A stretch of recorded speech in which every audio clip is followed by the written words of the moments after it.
Show. Yeah, I believe in you.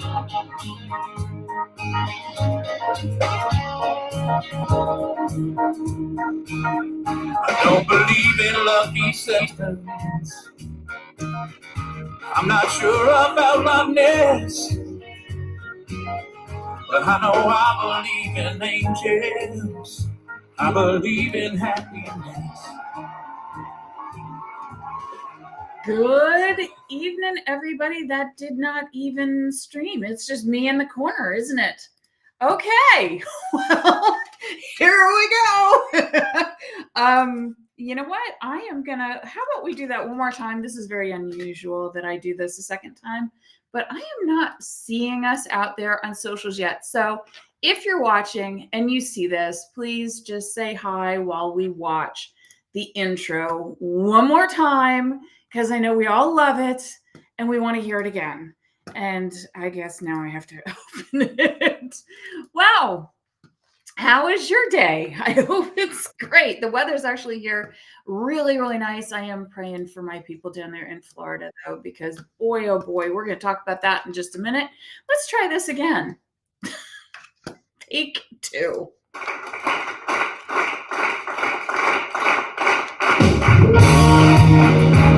Welcome. Here's your bubbly and beautiful host, Elizabeth. It's the Caffeinated Cooper Show.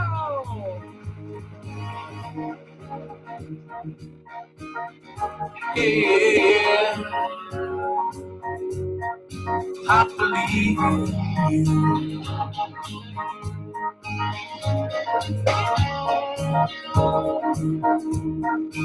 I don't believe in lucky sevens. I'm not sure about my next, but I know I believe in angels. I believe in happiness. All righty.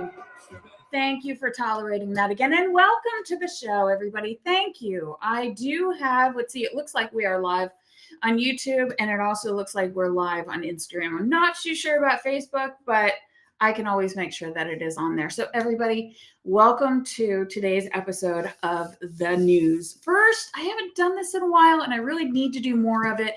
Let's take a look at one of the sponsors, which is Vita Energy Mints. They have been with me. I have been with them for years and years and years. 2017, I reached out to them and they're like, oh my gosh, yeah, we are just a small little mint company here and we have great caffeinated mints. We source everything naturally and it's made in America. We have great flavors. And then since then, they have blown up. I actually have one in my mouth right now, and I believe that's a chocolate mint. Let's see, what is it? Chocolate mint, Vita Energy Mints. Now they have a little pack here where there's all these different flavors in it. And as you can see on the screen, let me scroll up just a little bit on their website so that you can see a little more there. It's going to be this one right here. The samplers are pretty cool because you get to try all the different flavors. They have wintergreen, spearmint, peppermint, cinnamon, chocolate mint, and they are absolutely delicious. They're not bitter. They're not nasty because they source it from the green coffee bean. There's 40 milligrams of caffeine per mint. That's about a half of a cup of coffee in caffeine convergence, if you were to look at it that way. Full of vitamin B. So there's vitamin B complex in each mint, niacin, which is B3, B6, B9, which is folic acid, and B12. And there are 20 mints per tin, sugar-free, 0 calories, strong, minty flavor. They're also vegan, Star K kosher, gluten, dairy, soy, wheat-free. Soy is a big one. As everybody knows who knows me, that is my soapbox, is to get soy out of our diet, especially for our boys and men, because soy, that means soybeans, preservatives, anything that says it has soy on it, which let me tell you, that is our breads, our cereals, ice cream. It is everywhere right now.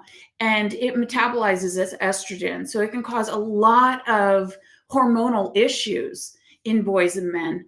And it's a big thing that I wish that we would highlight more. So anyway, let me get to my co-host tonight of the news, which is JC Schweingrouber. How are you doing? Hey, everybody. Hey, I'm doing great. How are you? I'm doing wonderful. You know, before we get into the discussion, I know every news, you're always with me as our financial analyst, but we go back and forth. We talk about so many different topics. But before we get off on our tangent of topics, tell me a little bit about Vista Partners. Well, we are an investment advisor company, and basically what we do is we're a service company where we can manage your portfolio for you based on your needs, your risk tolerance, your time frames, whether you're needing something like long-term growth, planning for retirement, or if you're younger and saving for that first home or saving for your first child's college, or if you need an income stream to supplement what's going on now, I guess, to combat high inflation. We handle any number of strategies that you need, and we manage your money for you. We are fee-based, so it is a flat fee. So we don't have commissions. We don't have any kind of proprietary products we sell where we make money off of that. It is strictly that one fee. And the way we get paid is if your portfolio does better, if you do better, then we do better. If you don't, we don't, because we tag it at a specific percentage, and that's it. So we have a vested interest as a fiduciary to make sure all of our clients are getting, the appropriate strategy, getting, the discussions and service that they need, and that we're looking out for your best interest. So that is Vista Partners in a nutshell, and we're glad to help all the people that we do help and have those important conversations for long-term planning. You know what I love about you guys is that, so many people, especially younger people, who want to do the right thing for their financial planning later in life, maybe retirement, or just making sure that they're solvent as their family grows. They think of building a portfolio that they need $10,000, $20,000 of liquid cash to then be able to get a financial analyst or a financial advisor. Mm-hmm. But with you guys, you can start pretty low, like at $500, right? And you can get started. Absolutely. Yeah, people see these commercials on TV all the time. If you had $500,000 to start, no, I want to get you there. I mean, do I have 500 to pull out of my pocket? No, but our goal is to kind of get you there. So, especially with younger people, they're afraid to invest because they don't think they have enough, or they're not worth, they don't have enough money to make it worth your time, that sort of thing. So you get a lot of people who are nervous about that. But listen, I just wrote a really interesting article and I put it up on LinkedIn and shared it on my Facebook page. This is geared toward younger people. That if you're 25 years old, roughly right around there. My question to everybody is, what is your future worth today? What is having a great tomorrow for you, your family, your kids? What is that worth to you right now?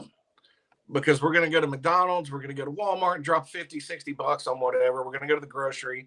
We're going to go to Starbucks and buy that $6 coffee. We're going to do a lot of things. But what is a good tomorrow for you and your family worth today? Is it worth $50 this month? Is it worth $100? Probably pretty easily. But if somebody puts in $50 a month at the age of 25, going to the age of 65, they're going to have something like 100. I run the numbers. It's in the article. I want to say like 140. It might be more than 140, 150,000 if they do $50 a month.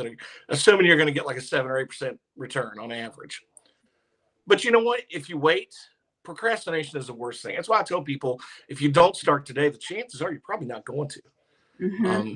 But if you wait 10 years to do that, and you have tomorrow, right? Hopefully, knock on wood, we all have tomorrow. Right. But if you wait 10 years to do that, then the amount that you have at 65 is literally more than cut in half just by waiting 10 years. Wow. So again, what is your future, a good future for you, worth today? Mm-hmm. And if all you have is a couple $100, let's get started today. And then we'll do that $50 next month. We'll make it automatic out of your checking. And we'll get you into some investments that are going to be geared for long-term growth. There's no reason somebody that's 20 years old starting to invest today should not be a millionaire when they retire. The question is, do you want to be?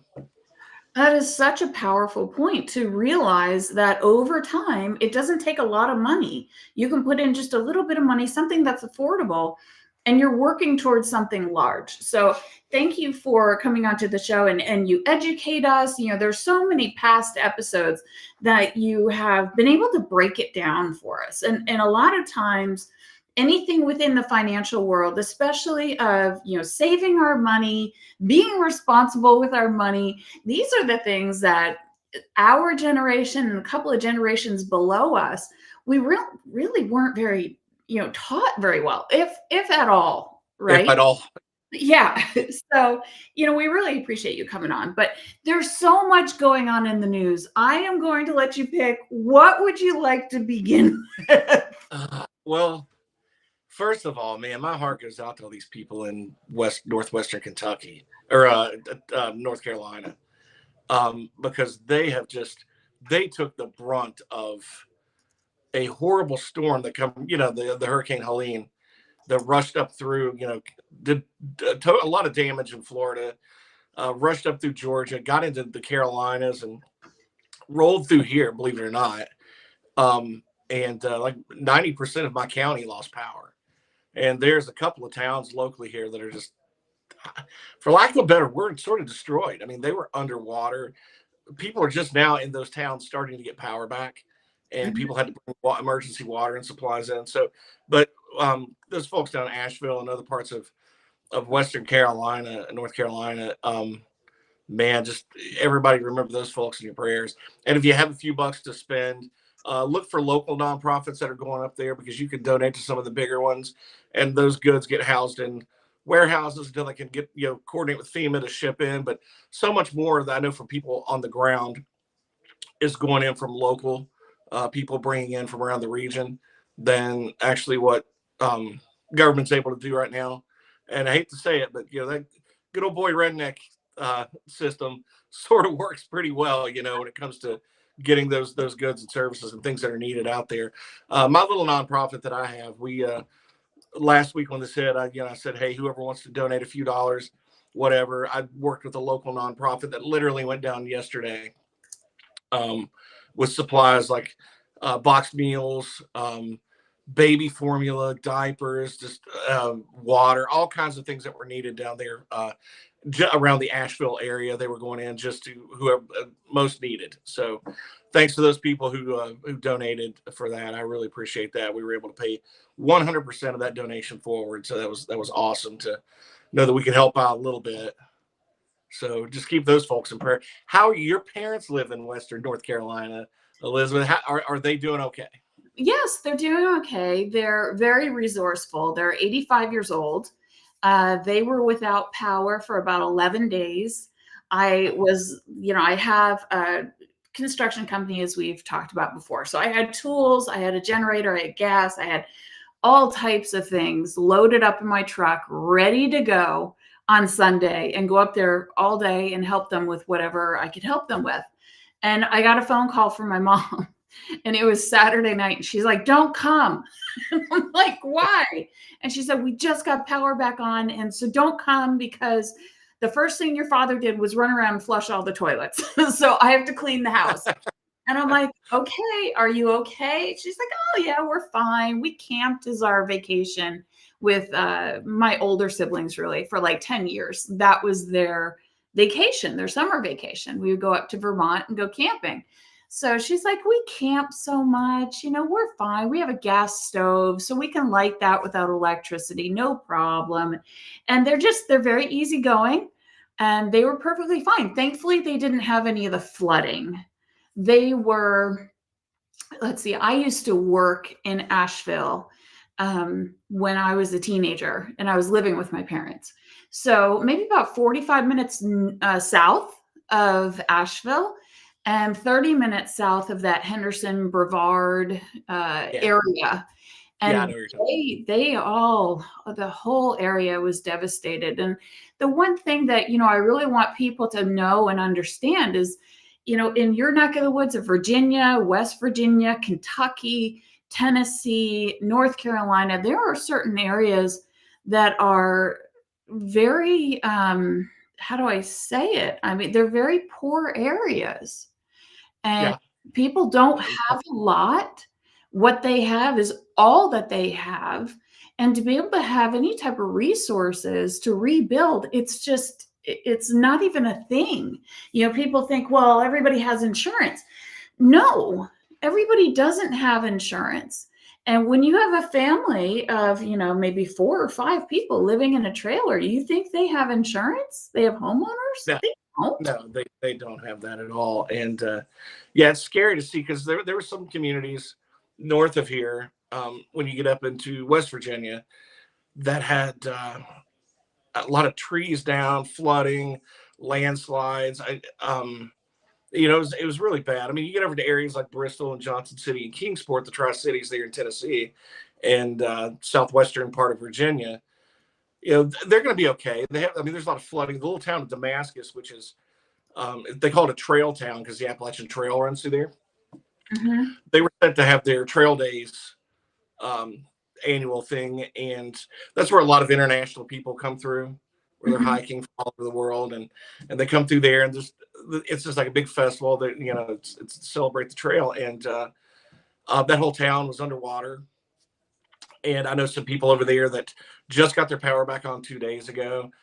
In the town of Abingdon, which is along Interstate 81, my sister lives out near the South Holston Lake, and they lost power, but she had a generator, so she was good for like 14 days or whatever. And they had down power lines out there.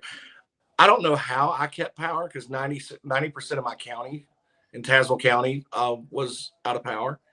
But my little nook down here had power, water. I had my mom come down and stay for a couple, a night until her power came back. And, it's just rough on a lot of people in places because we're about as ready for a storm like that, as people in Miami are ready for a blizzard. Yeah. You just don't see it coming. And honestly, that's the worst storm I've through this area I've ever seen. I've never seen anything. A lot of older people talk about Hurricane Hugo back in the 90s. Mm-hmm. No, they said this was worse. They did. The first thing that came out was it was more of the local people that I guess were either in front of a cell phone or however they could get some video of them.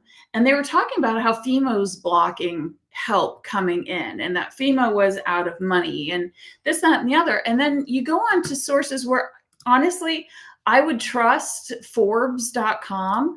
Forbes has quite a long article on here saying how that was a rumor and it's not true, that FEMA does have plenty of money for all of these catastrophes and that they're not out of money. Isn't it so odd that we're getting so many different stories? And it seems like none of these stories can match. Like there's nothing that anything that links up where you have people saying that, well, I have a private helicopter.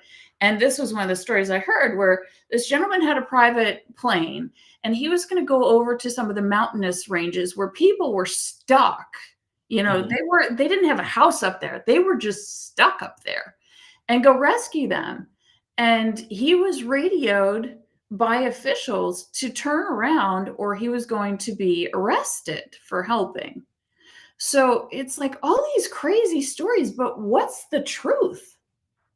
Yeah, I don't doubt that FEMA's on the ground trying to help. And I don't want to sound political, but like this group of FEMA and then of course Homeland Security with Mayorkas, they have dropped the ball on so many things that people have needed. And it's so, I think the government is sort of coming across as insensitive. You got to keep in mind that here in this part of Appalachia, this part of the country in general, people are built a little different than they are in a lot of other places. They're very self-reliant, and if FEMA officials were telling some Western North Carolina alpha males to stand down and leave their goods so they can, yeah, there would be a fight. Like we would know about that. But there have been some instances where people who are on the ground that have said they have no doubt FEMA's around, but what they do is they set up these warehouses where they can coordinate where everything goes and they stock everything in there, and it's slow moving. That most of the people are getting their goods from nonprofits, churches, other organizations, and pipelines that have come in and set up just random places where people can drive through and get water. That they're serving a lot more people than FEMA are. So that I do believe. It's kind of cliche to say this, but people are very patriotic and self-sufficient in these parts of the country that you're not going to tell a free man doesn't ask for permission to do things, right? Free Right. person's not. So you're going to run into a lot of that. And I don't think,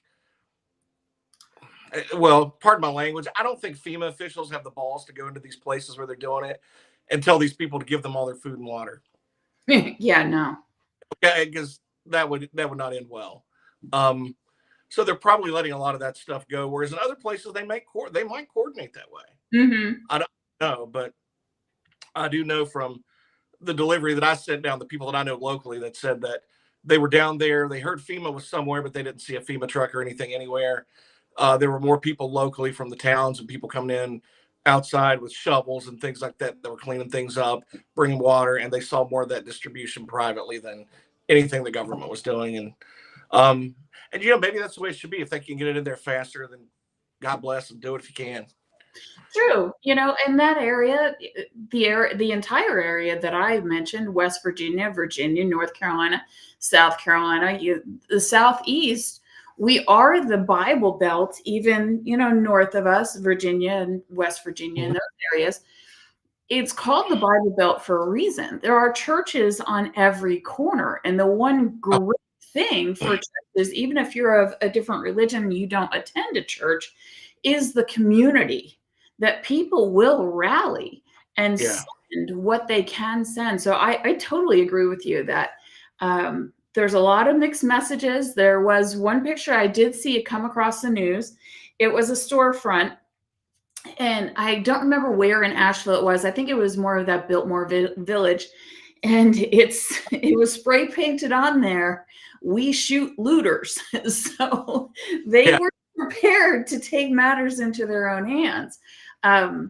I am curious as to what the thought is, if anyone on, bigger news platforms actually proposed the question of saying Asheville, North Carolina was and still is a sanctuary city, and the majority of their homeless lived along the river.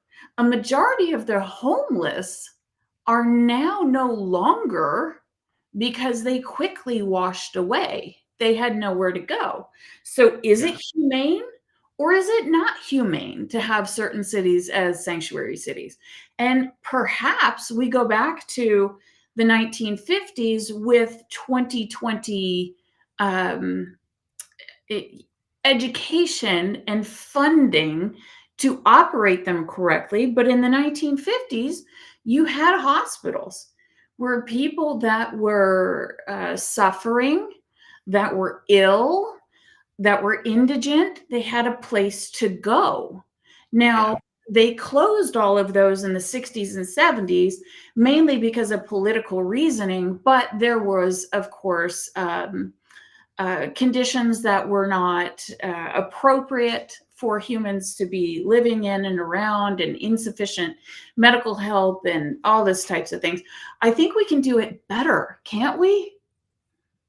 There has to be a way to do this better, because that seems like the most cruel, inefficient way to do things. Because it's a great question. Are these sanctuary cities being cruel by, I don't think they're being humane by calling yourself a sanctuary city, because one, you're hurting a lot of people, especially those on the lower income that live there.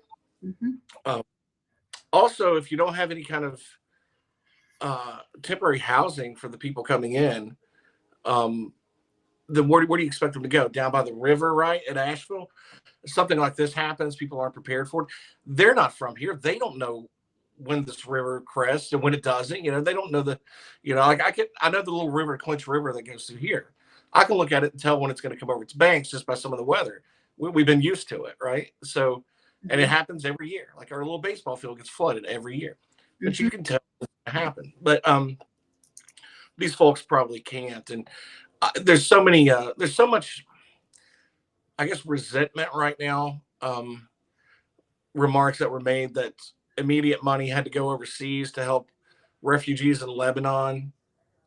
And I guess it worked out to be like $2,300 per citizen over there, per person over there.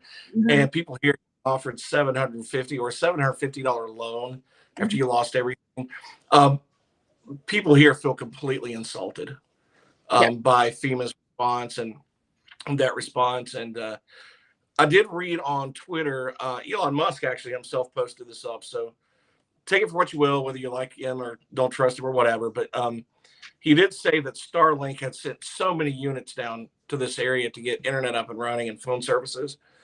But FEMA actually were blocking them in places.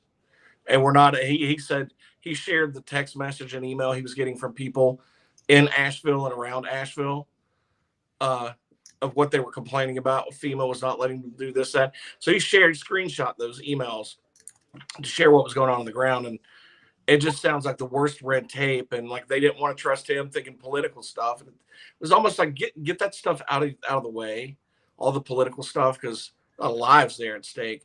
People need their communication. If they don't have communication, they're in danger. And that was one of the things that really concerned me most that I read, because I'm sort of likely to believe that because he screenshot what was emailed and texted, and it's coming from the horse's mouth that owns Starlink. I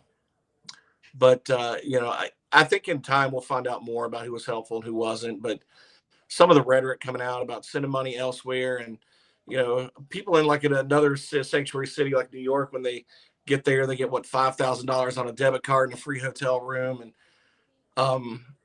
there was I know this was mentioned locally too, that there were they were trying to get 300 people, 300 families or something into hotels down around that area.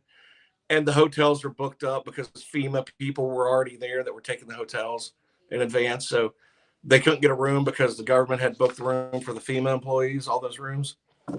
And that was ooh, that's not a bad look either. I know they got to stay somewhere, so I'm not complaining about it. But, and they're there to help, and they need all the help they get. But it's just every time you hear something, it's like a bad look, bad optic. And at this point in time, it's like, I don't know why everything seems to be exposed as much as it is right now. And perhaps it's just letting this AI monster, come to life that is really creating an issue. But so, yes, there's all this FEMA information out there.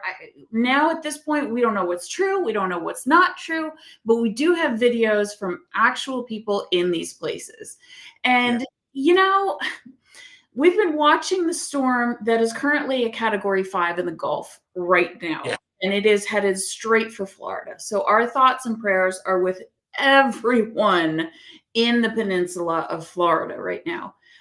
That is a gigantic storm that I hope and pray that there won't be much loss of life and that people are actually evacuating. But with that said, I was thinking, because I know Western North Carolina really well.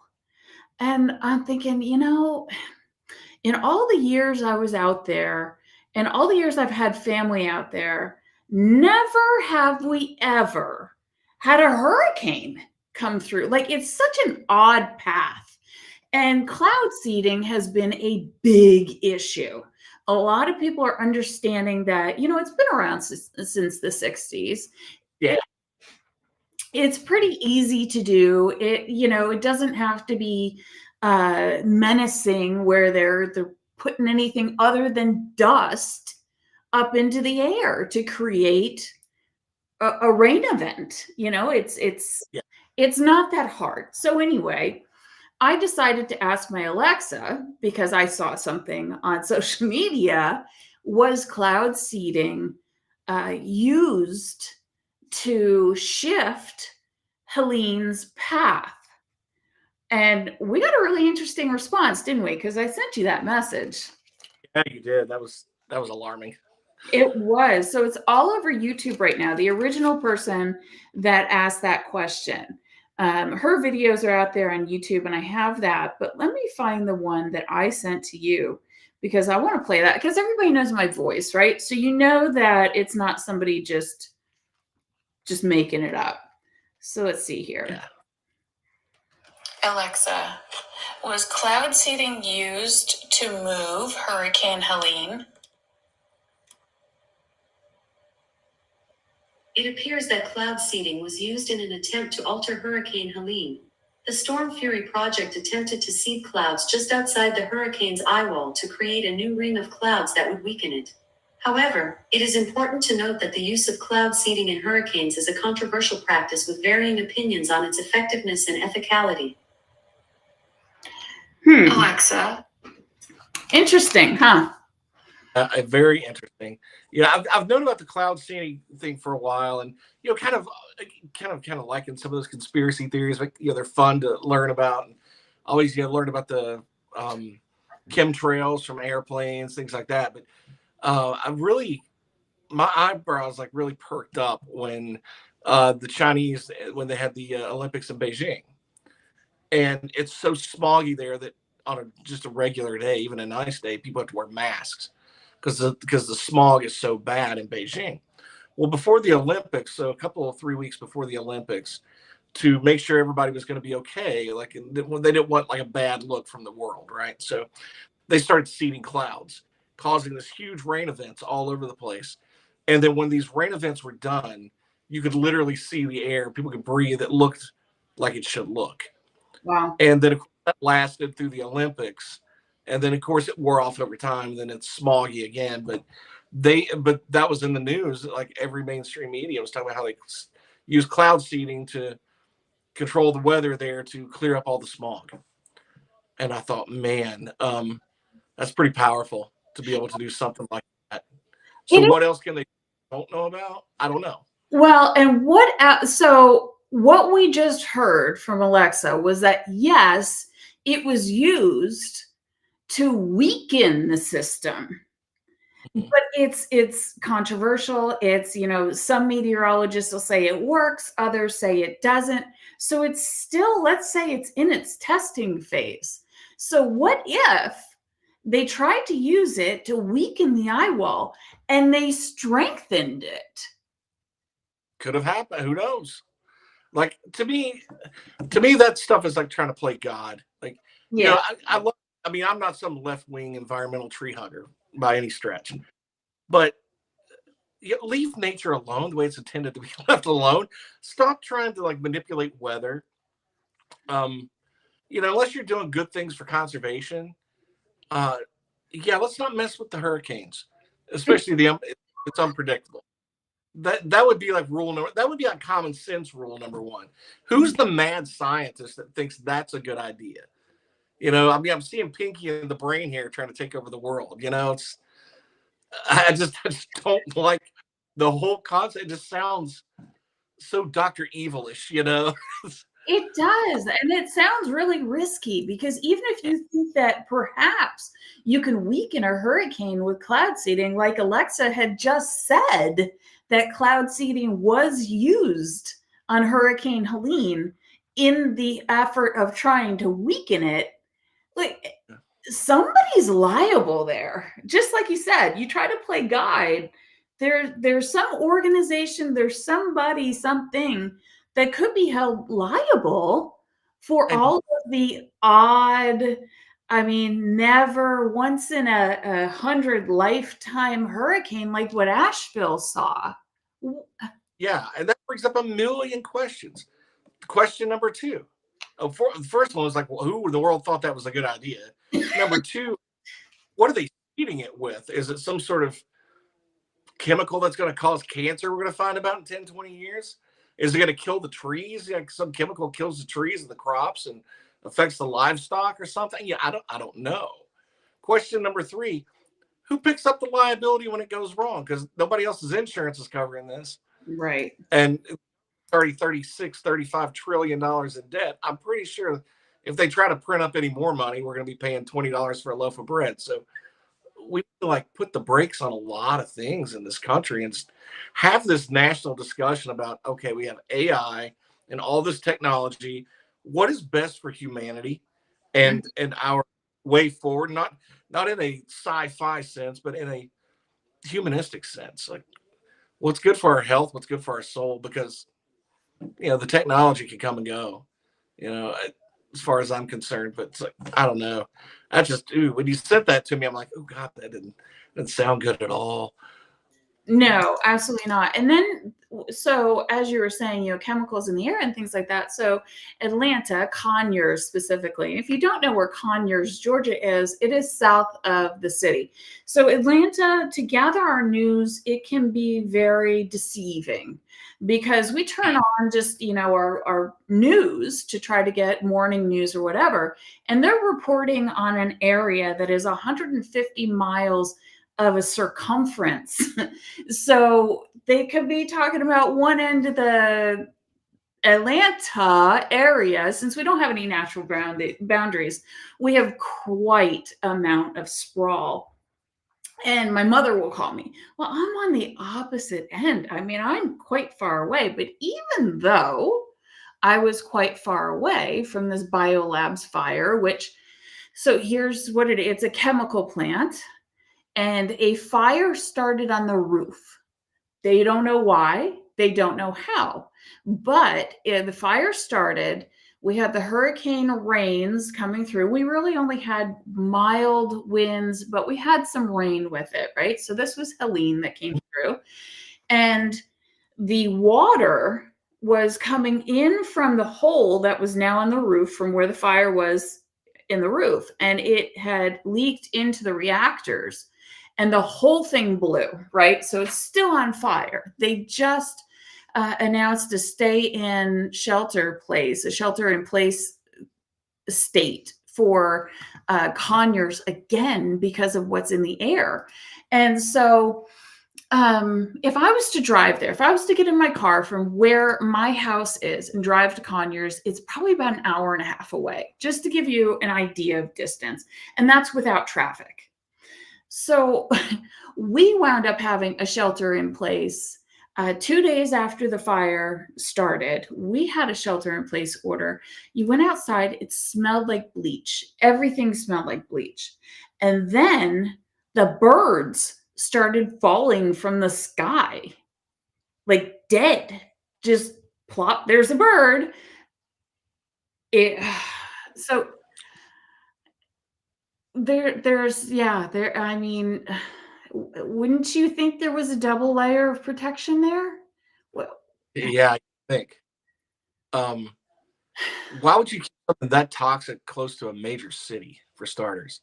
I mean, I wouldn't want it in my backyard, but theoretically, it better be a better place to put it. You'd impact much less people, right? Wow, that's scary. it is. What was in people with like autoimmune deficiencies breathing that kind of air? Oh, that's not good. No, it's not. And they're saying the EPA is classifying this as worse than the train fire and all of those chemicals that escaped in Ohio. Yeah, Ohio. So, but a lot of people aren't hearing about it. And then I'm concerned. I'm like, well, what's happening in a couple of states? Like, what's happening in Arkansas? Like, hey, Arkansas, you guys okay there? I mean, there's so many things going on. And today is a day in the news that I know some of the news channels, they were just covering what happened a year ago today in the Gaza Strip with all of those young people being killed at that festival that they were at.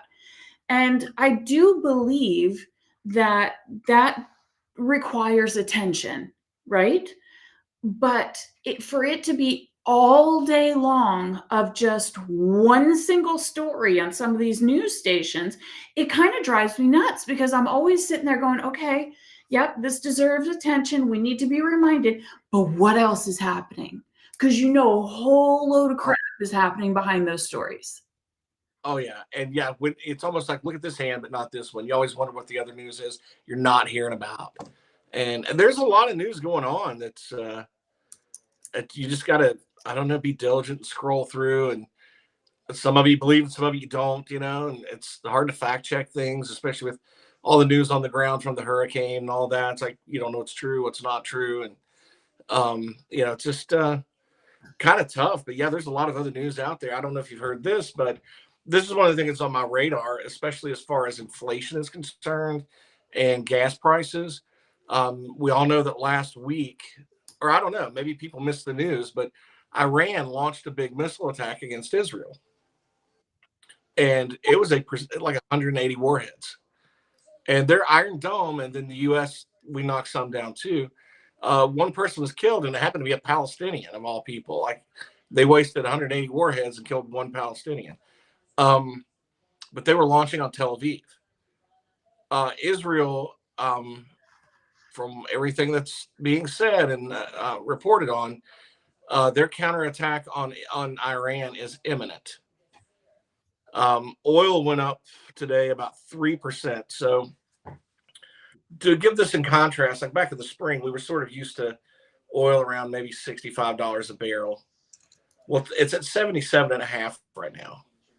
And if Israel launches a pretty heavy attack on Iran, especially if they were to hit their oil fields, you would see that go up, I think, in a reasonable amount of time, probably over 100. So you're going to run gas prices back up, which is going to impact inflation. And that port strike that happened, thankfully they decided to go back, because can you imagine a port strike on the Gulf in the east, and all these ships, container ships setting off the shore, can't get their goods into a disaster zone, much less anywhere else. And then something like that happening in Israel and Iran and having gas prices shoot up. You're talking about prices going up everywhere for everything.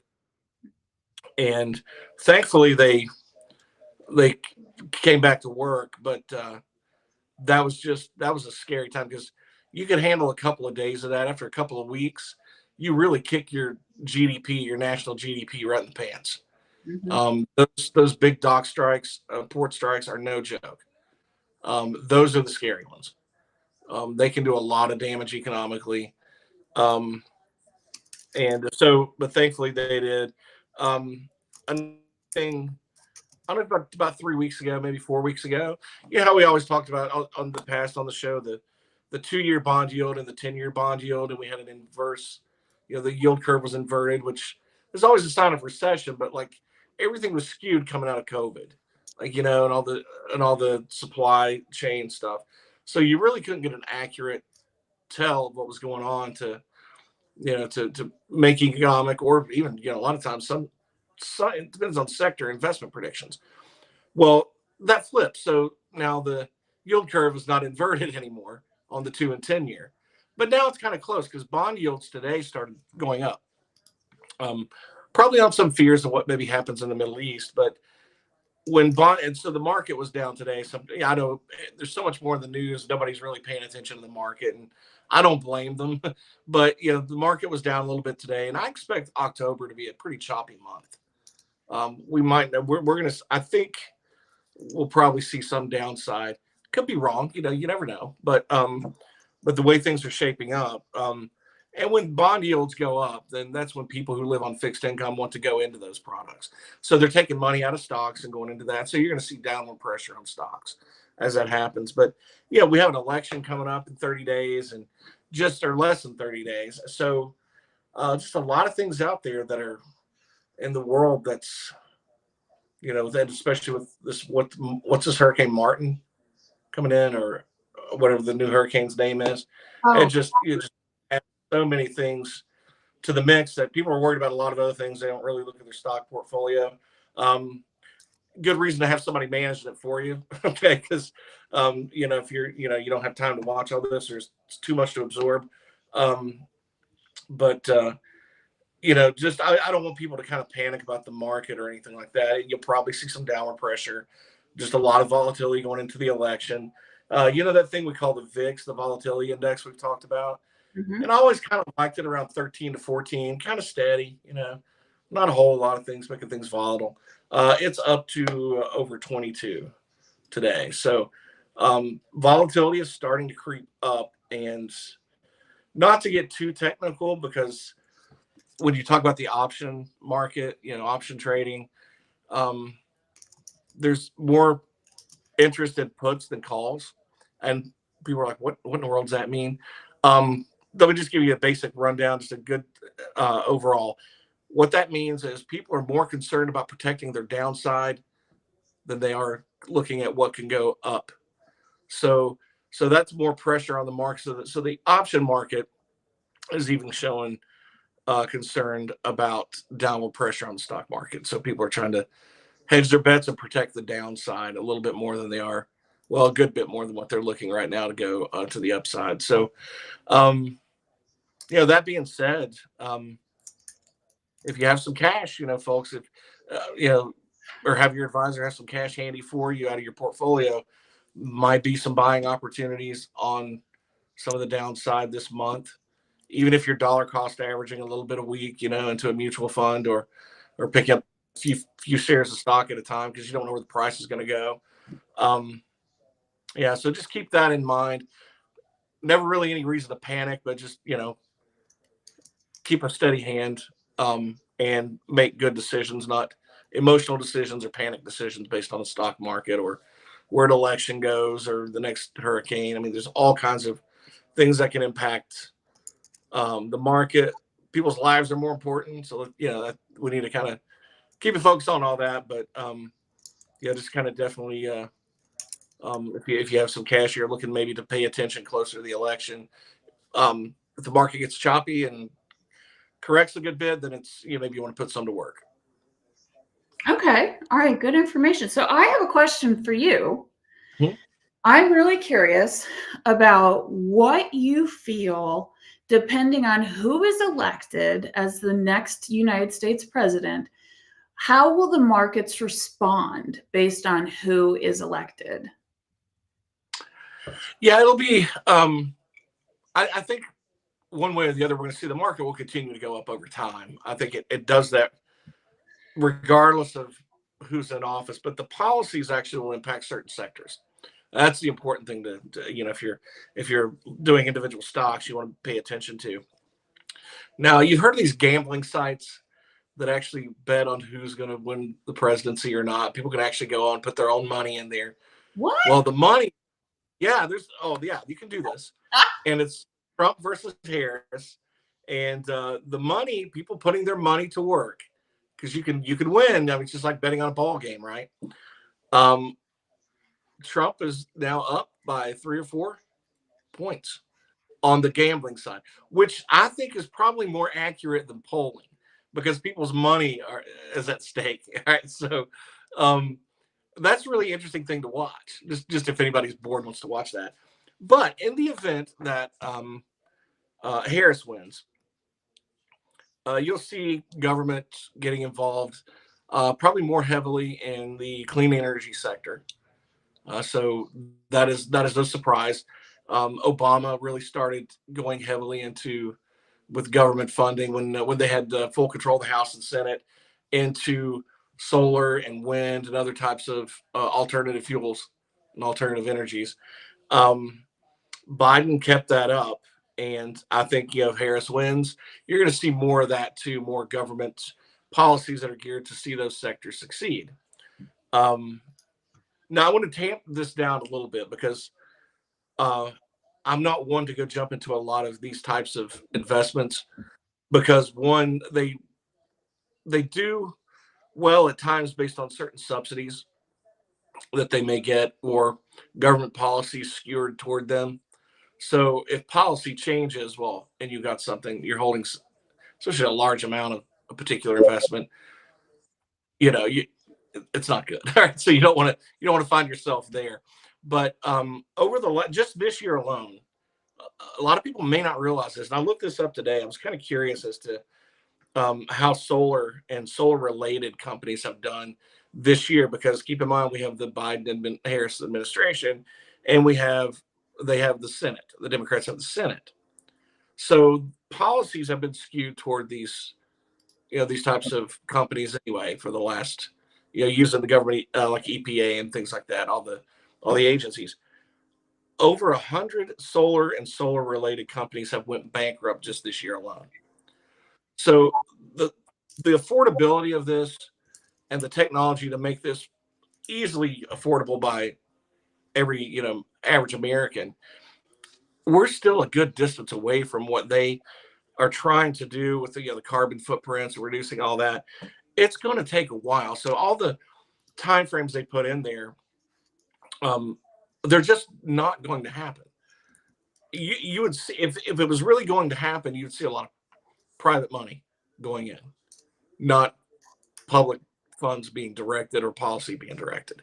So if it was going to be very successful, so I was kind of shocked to see that many solar and solar related companies went bankrupt this year, over 100. So I was shocked.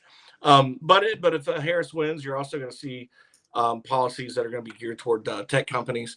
So the tech sector probably would fare a little bit more than average, especially in the realm of AI, because you see a lot of government agencies that want to start implementing this. So they're going to probably subsidize or give reasons for people to put money into that kind of investment anyway. The only caveat I have there, I don't know if Harris would do this, but I know Biden's administration, they've been quick to go after companies over monopoly power that really didn't have monopoly power. So they want to regulate pretty heavily. And they've had complaint after complaint after complaint from every big investor on Wall Street about how the administration with the Justice Department has went after companies. I don't know if Harris's administration would do the same, continue that same policy, but I would love to hear her answer that in a debate, but it didn't come up in the debate. And I doubt it's probably going to come up in any of the interviews or podcasts that she's doing right now. I know she's going on Colbert's show. I don't think they'll talk about subsidies, but it'd be great to hear her thoughts on some of this stuff, but it just hasn't come out yet. Trump wins, then I think we'll see a reversion back to what he did with oil and gas. And you'll see kind of maybe another reemergence of oil and gas by deregulation. You'll probably see more investment that's willing to flow in there because they're not going to have the Department of Justice or EPA or all these other organizations, government organizations kind of going after them. So you'll probably see expanded drilling. I don't think in the last quarter they've even sold any drilling permits because the places where they're selling the permits at are companies know that there's no buying them. Wow. All right, so I was kind of surprised to hear too. I looked that up last week before the power went out, the internet went out. So I was kind of surprised. Deregulation will also probably see a little bit better opportunity for banks and the banking industry and defense and aerospace. I think we'll see more focus put on defense and aerospace, especially Space Force, and that could be a pretty important thing. So those are the sectors I think would probably benefit under each administration. But you want to be diversified, and you definitely don't want to put all your eggs in one basket, especially when it comes to the clean energy. I know a lot of people would like to see it, but you'll see an influx of private money when that sector is ready to start giving good returns. But regardless, if Harris wins, I think people need to, if you're not comfortable with the economy or her policies, have a well-rounded portfolio and have some companies in there that are good, consistent dividend payers. So even some of my clients that are the most aggressive, and by most aggressive, I mean 100% in the stock market, even those that are more aggressive than that kind of want to be, more aggressive on the growth side and not the value side of investing. Even those, I still have maybe a handful of holdings in there of good dividend paying companies. It kind of acts as an anchor in a storm, so to speak. No pun intended with all that's going on. But, you want to have companies like that. That's a good anchor in the storm. When the market's off to the races, they're not going to take off like a rocket. But when everything's, going rough, they're not going to be dropping like a rock either. So look for some of those as well that could be political proof, recession proof. But Yeah, I do have some concerns about oil and the reemergence of inflation if the worst case scenario happens, we don't get this soft landing. Um, but it's investing is a long term game. Make smart choices and make sure if you're not invested, you get started today, tomorrow. Otherwise, you won't. So every day, time you're not in the market is opportunity loss. So the I mentioned earlier, I wrote this article. The title of it was "You're costing yourself thousands and don't even know it." Mm. And that's the opportunity cost of time by not being in the market and waiting and delaying. So, $50 a month at the age of 25, you'd have 140, 50, 60,000, whatever it is, versus if you wait 10 years, you only have 56 or 57. Big difference. Absolutely. Absolutely. And just being reminded, if you start now and you invest X amount that you can afford now, this is what you'll have. And this is what you can work towards. And yeah, it's so valuable. So I have a question. Let's go back to the election because everybody wants to talk about it, right? It's less than a month away. It's less than a month away. So I've got to ask this question. There is, let's see, let me just go ahead and bring up the article. I know it was reported a couple of times, so I wanted to make sure that it's actually an article and it's not something that's just totally debunked. So this is put out by the New York Post, but this is Kamala Harris says insomnia hit after Biden dropped out. She was sleep deprived the day of Walt's pick. This came out the next day after the VP debate, where Walz did not do so well. So my question is, do you think he's here to stay, or is there going to be a final switcheroo? Oh, wow. It'd be a little tough to do because he had to get votes at the convention, didn't he, to accept the nomination? She didn't. So, who voted her to be the VP, the presidential pick? Nobody. Yeah. Talk about no democracy there. I do personally know, like, I know some Democrats who are completely ticked off at the way this whole process happened. That's why I'm likely to think she probably won't win. She might. I don't know. We'll find out in a month. Yeah. Hopefully 2 months or 3 months, but we'll find out. And even people on Wall Street that are normally supportive of the Democrat Party, like Jamie Dimon from Morgan, even he said that we would be better off under a Trump administration. And when you see like big donors when they're leaning more on the Hollywood crowd to get their endorsements than they are people who like are movers and shakers behind the scenes. And I'm sure there are plenty of those that are doing whatever they can for the Democrat Party too. But it's I don't know. She's losing African Americans, Hispanics, losing like middle class women in the suburbs. I don't know what she's gaining. And I think a lot of things changed after that first assassination attempt, and now we find out about a second one. It's like, whoa, And then Elon Musk, Tulsi Gabbard, RFK Jr. It's like anybody who would have supported all these people that supported Biden before are now like, no, we can't.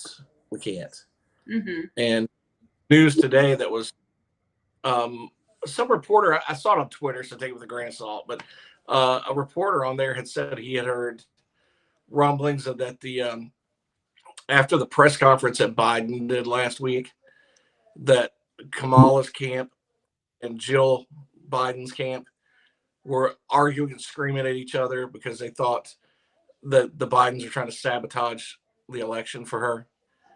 And you know what? Can you blame them? No. They ousted him out in a backdoor party coup, so to speak, and not one person voted for it. And here he's out and made to look like the worst invalid on the planet in the process. And she won't even do a debate that's not on a left-wing media channel, and there's just doesn't answer questions. there's nothing there. There's two ears and air in between them. Because I mean, did you see the video of her? She was trying to remember where she was speaking. I believe all she was speaking at was just a rally, and her teleprompter went out, and all she Yeah, knew was repeat the last half of the sentence, and it was something stupid. It was like, "We're for the change. We're for the," and like that's all that she could do. She couldn't even think about what she was talking about to be able to go off teleprompter. We yeah. don't need somebody that can't speak and know what they want, what they're going after.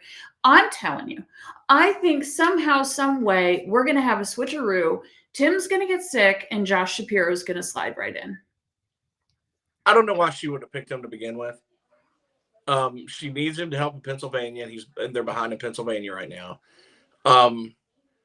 You know, and it's Shapiro apparently got destroyed by JD Vance at that debate.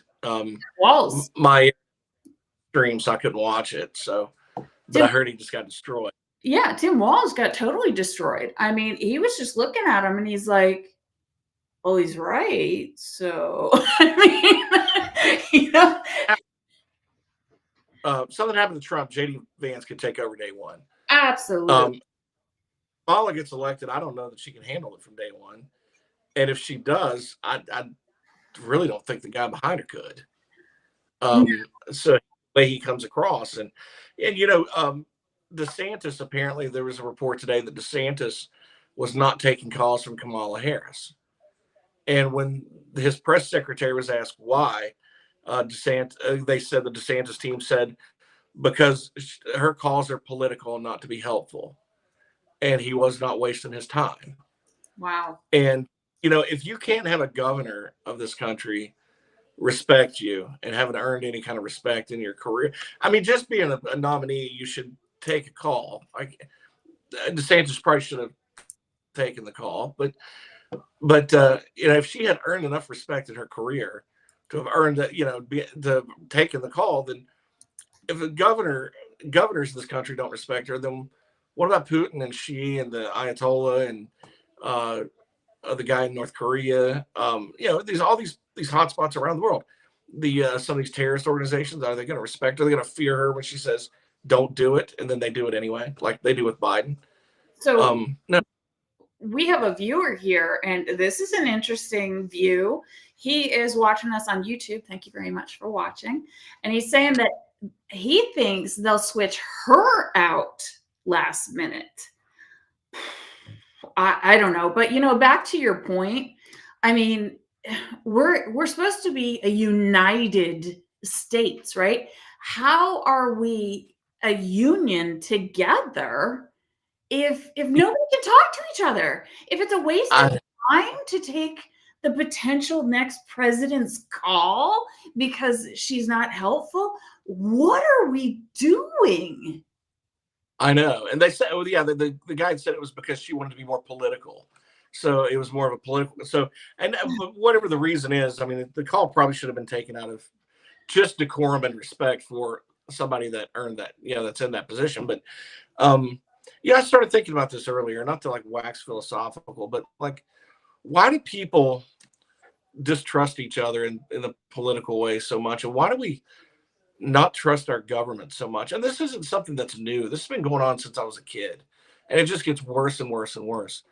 And when you have a government, like we the people have only asked for a few things, right? I mean, we have a constitution, so these are our rights. They're God-given. They're not given by the government.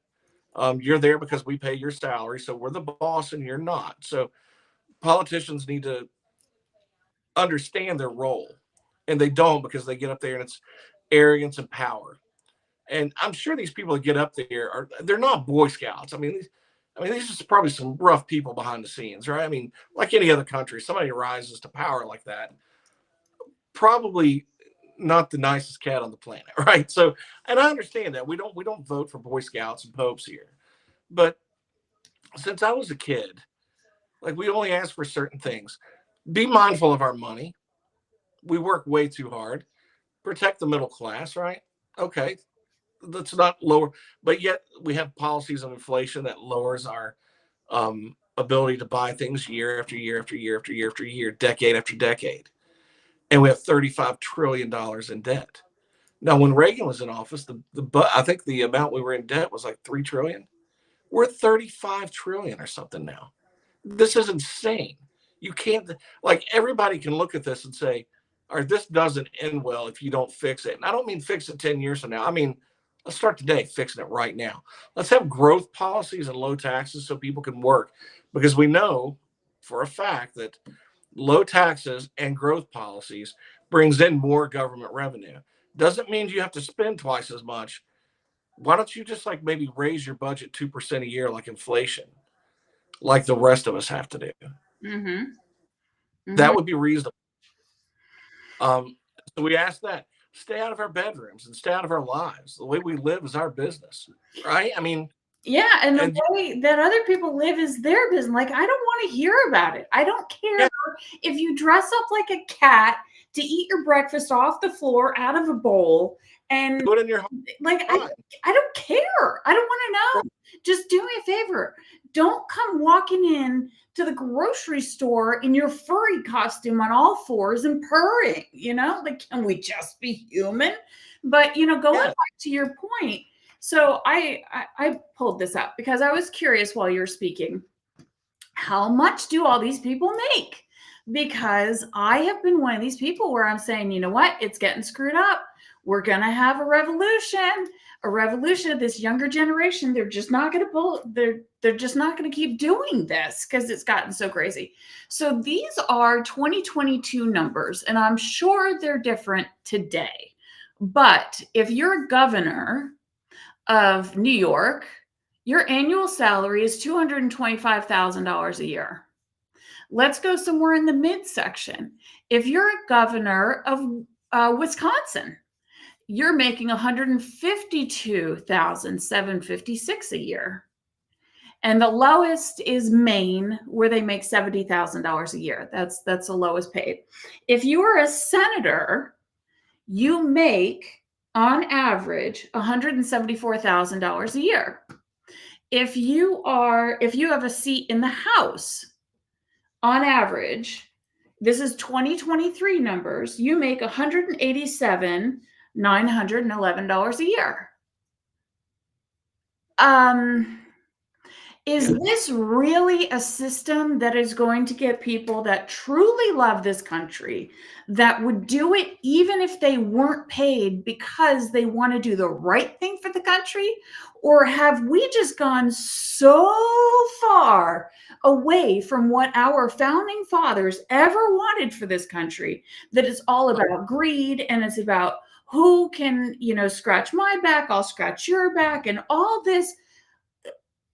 We're not going in the right direction. No one thinks we're going in the right direction.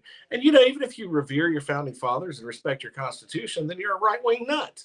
I mean, that's the way left-wing media portrays people. And then there are people on the right wing that portray people on the left wing as absolutely insane, which is not necessarily true either. Yeah, there are a few, and there's bad apples on either end. But, for the 70% of us that sort of live somewhere in that middle range, like, we're just looking at the other 30%, like, what the hell happened? Because society changes on the margins, and these are the loudest voices in the room, and they really don't represent many of us. There's a website, and now maybe on the next show you can show it. I'll send it to you, and it actually shows what your congressman and senator, what their net worth is, and it actually shows their previous trading, where they buy bonds, stocks, that sort of thing, and consider their salaries and what they did before. Like, my congressman, either he is like the worst grifter on the planet, or he's a Boy Scout. I don't know. So I'll look him up, because I looked at Marjorie Taylor Greene down there, and I'm like, whoa, she's worth that much? Like, I was shocked to see the 7-figure numbers. And then AOC, who was a bartender, I'm shocked to see what I see, 16 million. Where in the hell did she get $16 million? Who is paying her other than Congress and the taxpayer, right? So, I see all this, and then I go to my congressman, and what is his net worth? It was like $680,000. I'm like, is he just the dumbest guy in Congress? What in the hell? So I go look at his trading, and you know what this guy does with his trading? Seldom ever trades anything. local bonds for like the local pool back in Pulaski County. And I'm like, oh man, he's actually kind of a nice guy. Like I may not agree with every vote he does, but it's like, okay. He's not grifting. And compared to like, I started looking at other conservatives, I was like, Judas Priest, man, I had no clue. Where did they get their net worth from? I would love a public statement once a year what their net worth is from them and how they got it. That'd be nice. So like they could be like NASCAR drivers and wear those jumpsuits with patches and who pays them. These numbers are astronomical. I'm sure this isn't the website you're talking about because these numbers are a little bit old, but top 10 senators in 2011. John Kerry, of course, is on the top of the list at $235,976,804. Yep. What the hell? And he relates to my struggles. Right. Sure. Yeah, it's amazing. It really is. It really Talk about things that should be in the news, right? Yeah, exactly. And that's what drives me crazy. I'm like, yes, I understand Ukraine. I understand Israel. I understand Palestine. Yes, I know. But what the hell's going on here? At some point, we have to look at $150.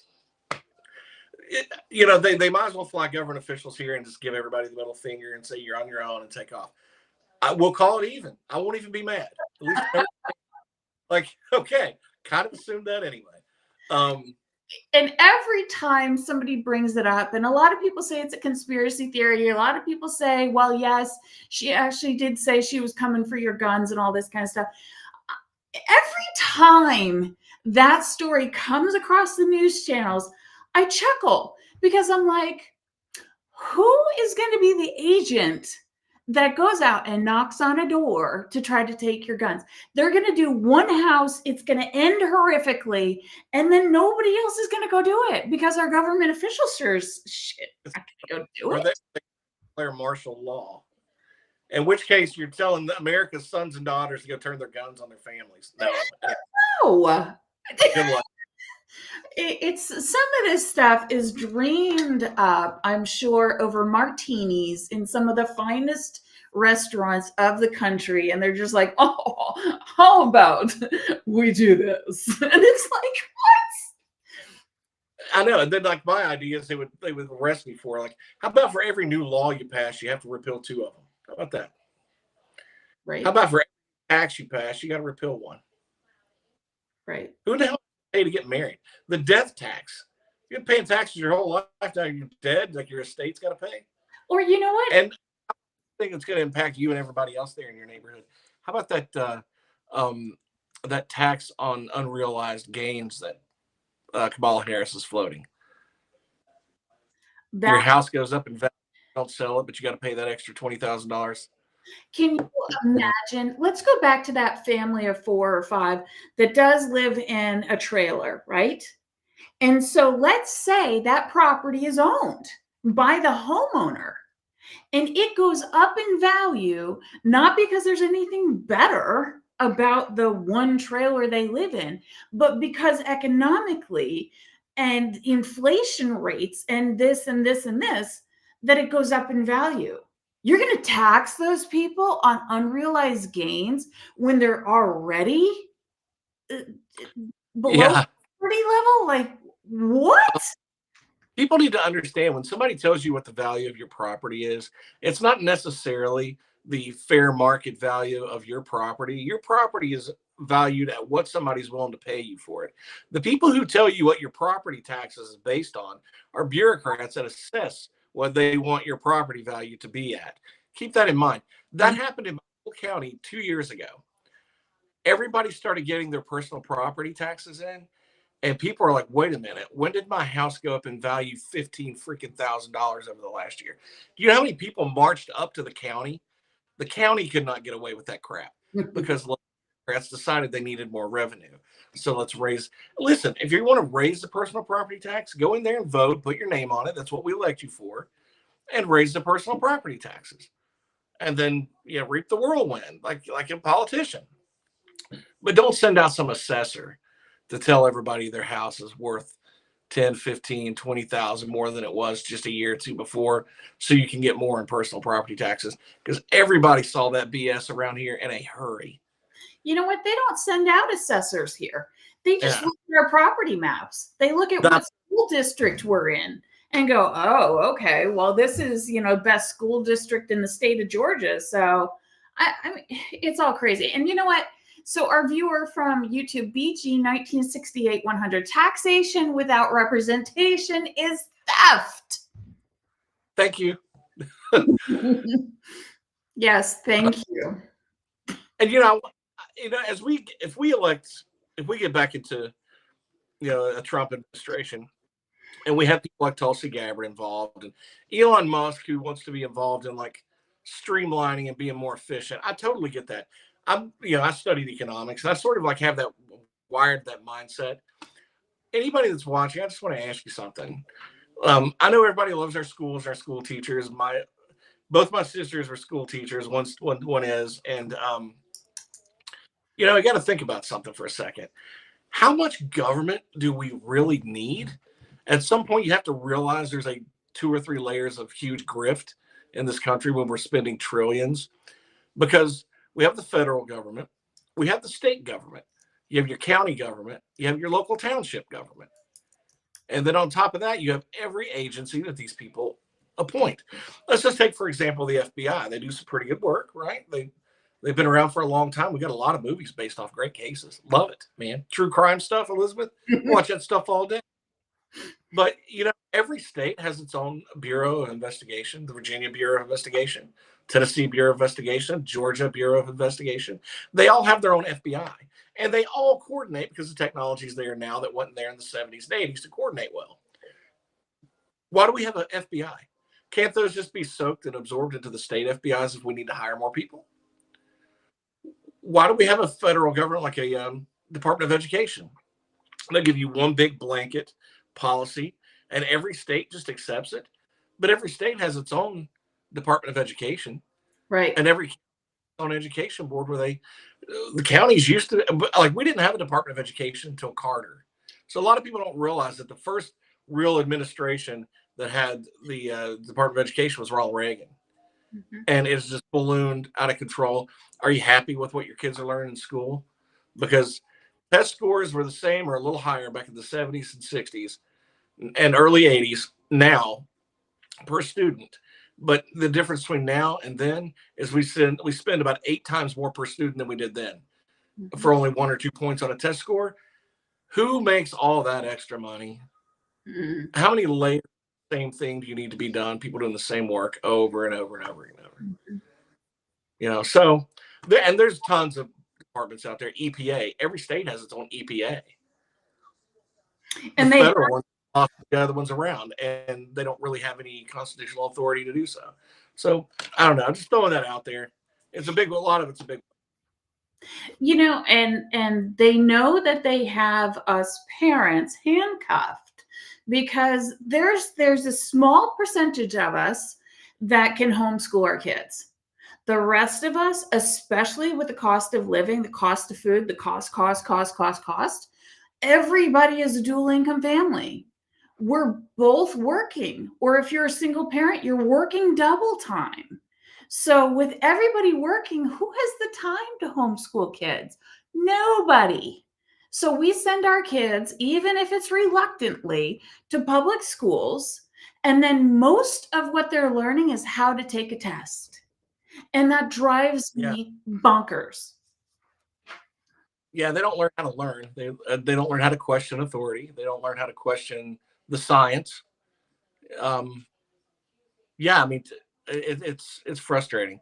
Things could be, this country could be so much better off and so much more efficient, and people can have so much more money in their pockets and their families much better off. But we're too busy buying into the whole political argument, left versus right. Let's divide and conquer by race, religion, sexual orientation, all this stuff. It would be so messy to tear it down and start over, but I still believe in tearing it down and starting over, because can you just financially, can you imagine what we would save if we were able to dissolve unnecessary big government? I mean, it's magnanimous how much savings there could be, especially just to let states do what states are supposed to do in the first place. Why are some of these issues federal issues when they were never supposed to be federal issues? And we're spending so much money in litigation and in policy and this, that, and the other, fighting things on a federal level. They're not even supposed to be a federal level. You know, I'm surprised there hasn't been some state that sort of went rogue and just like kicked the Department of Education out, and then streamlined education with state businesses as to what's going to be most effective to be taught in schools to make that state more economically viable down the road with their businesses.